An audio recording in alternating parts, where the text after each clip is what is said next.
हमने की है वफा हम करेंगे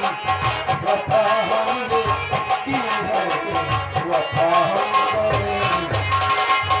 कि मर जाएंगे और क्या करेंगे मर जाएंगे और क्या हम करेंगे तुम्हें दिल से कैसे जुदा हम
क्या तुम भैया की तरफ से क्या उठवाया मेरी तरफ ना इस प्यार से मेरी तरफ ना देखो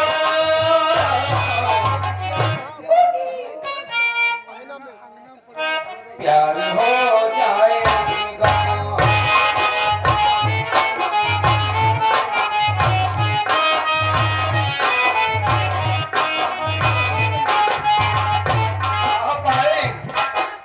प्यार से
सरवा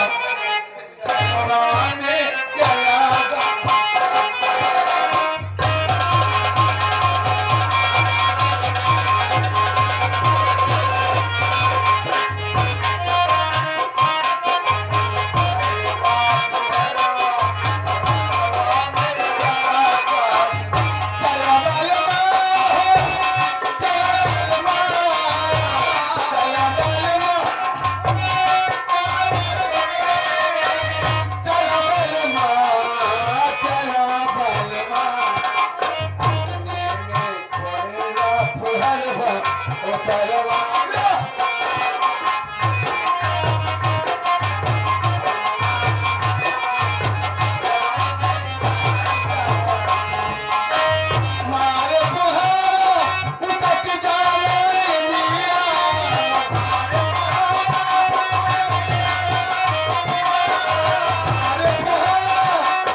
दीदी हरी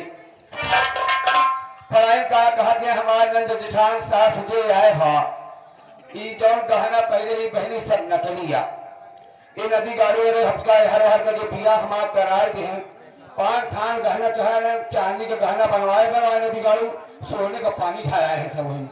अब वही नहीं पाड़े करे हैं जो हमारा बिया है गांव कराए एक पाड़े का हाँ एक पाड़े अगुवाई कर रहे हैं हमारा बिया कराए दी हैं अब गहना सब नकली बा दीदी है सुन ले तू ये सब चंदा मिलाए गहना बनवाए कह रहे हैं